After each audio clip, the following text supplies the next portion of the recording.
So there's this interesting idea of high performance, and with it there are some questions that arise, and for the author Brendan Bouchard, the most interesting among them is what makes someone a high performer. Well, certainly there are factors like IQ and simply a difference in the computational power of the brain between individuals. But apart from those factors that are mostly out of our reach to influence, what other factors contribute to these differences in performance and productivity? Well, first we need to understand that a large portion of what position you're in and how effective you are is the product of how you operated so far in your life, and what you did so far is largely controlled by the patterns by which you willingly or most of the time unwillingly operate upon. These patterns or habits control most of your day, and if you do the arithmetic, you will agree that they largely control your life. I mean, it's obvious if you think about the past few weeks. I guarantee that you will find some of these patterns, whether you did them on purpose or you developed them accidentally. So if we put aside IQ, personality traits and other constants, the next logical place to study is the habits of these high performers. And the first idea or habit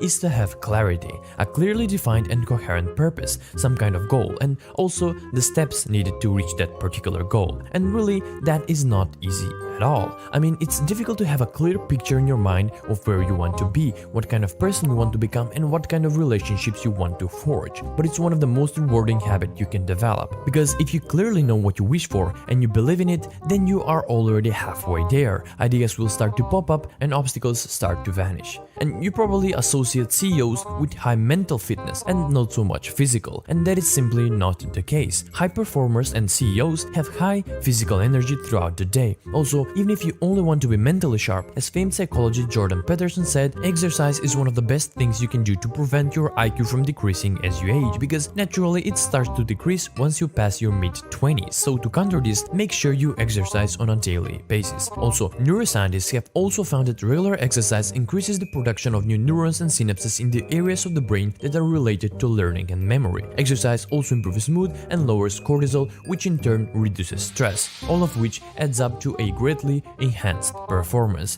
Third, you need to raise necessity to your work. It is simply not enough to just want to win or accomplish a goal. You need to attach something meaningful to your work. For example, if you want to learn artificial intelligence, instead of just learning it because it's interesting and stimulating to your own brain, you should also think about the different ways it could affect the world. Maybe it can be used to solve poverty, test ideas like the universal basic income, research new medications and cures, and so on. This way you are more likely to perform exceptionally in your field, because the world literally depends on you.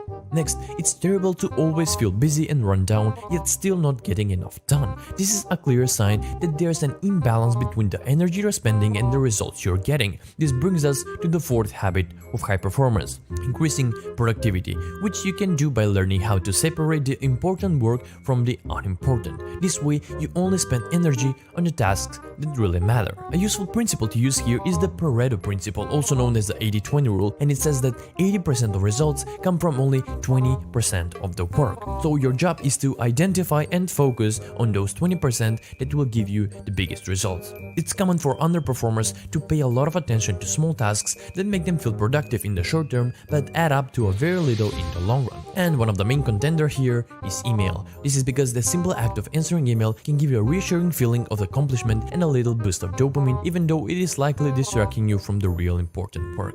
And fifth, high performers aren't afraid to take risks and are open about their ambitions. And this is one of the habits I still struggle with, that is being not so comfortable with taking risks. For high performers, risk-taking isn't unusual at all. Again, attitudes like this aren't inherent personality traits, they're characteristics that high-performing individuals have practiced over time. They recognize that taking bold actions involves a higher risk of failing, but they learn how to confront those fears and take action. Making a risky move is like any other skill, it gets easier the more you do it. So all you need to do is start taking those leaps. Most people will avoid this kind of fear, but being extraordinary and reaching your goals means learning how to face challenges. It's all about having the right perspective, and rather than complaining about life being difficult, you should see each new challenge as an opportunity to grow.